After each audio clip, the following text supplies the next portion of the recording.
मेरा नाम आकाश गर्ग है। मेरी इस साल ईयर 5 आई है यूपीएससी की परीक्षा में।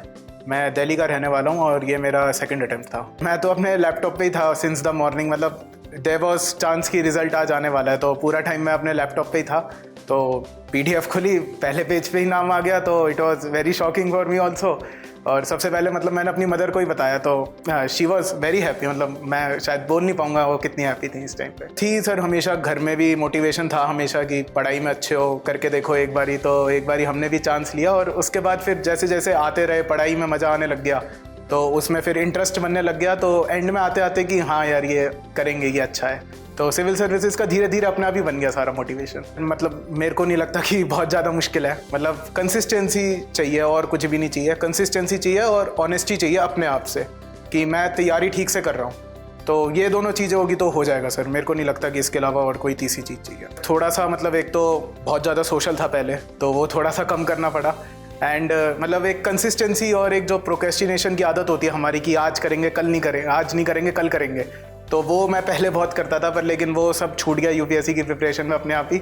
और मतलब वही था, प्रैक्टिस, रिवीजन और कुछ सर एक्स्ट्रा ऑर्डिनरी कुछ था नहीं मेरे लिए ऐसा। मेरा फाउंडेशन ही दृष्टि आईएएस से हुआ था, तो मतलब सब कुछ जो इंट्रोडक्शन, पहला इंट्रोडक्शन जो मेरा सिविल सर्विसेज से है वो दृष्टि आईएएस से ही हुआ हमेशा।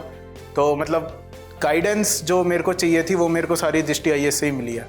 और उसके साथ साथ अपने आप ही फिर कहानी बनती गई और हो गया सब कुछ सर। और कुछ सोर्सेज सर मैं ये कहूँगा, एक बार ही डिसाइड कर लीजिए अपने और हमेशा उनके साथ रहिए। मतलब मार्केट में बहुत ज़्यादा सोर्सेस हैं, आप इतना ज़्यादा सोर्स नहीं पढ़ सकते। कुछ लिमिटेड सोर्सेज पे जाइए और उन पे फोकस करिए। और गाइडेंस आपको इसलिए ज़रूरी है क्योंकि बहुत वास्ट है यूपीएससी, तो यू नीड डायरेक्टेड एफर्ट्स।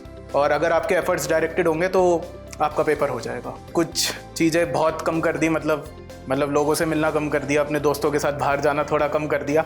और एक वो रात को जो फीलिंग होती है कि यार कर रहे हैं पर लेकिन होगा नहीं होगा, वो चीज़ जो होती है ना, जो अप्स एंड डाउन्स होते हैं, वो टैकल करना बहुत ज़रूरी है। तो ये चीज़ें हमेशा याद रहेंगी कि उस टाइम पे लड़ लिया था तो आज कुछ हो गया, बस वही बात है। एक तो मैं कहूँगा कंसिस्टेंट रहिए अपनी प्रिपरेशन के साथ और अपनी मेंटल हेल्थ पे ज़रूर ध्यान दीजिए।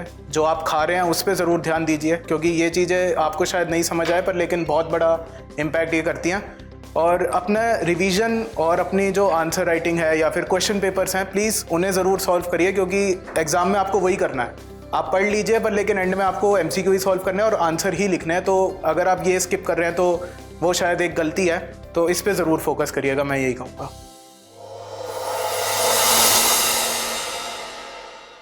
For more informative content, like, share and subscribe, and do not forget to press the bell icon to get the notifications.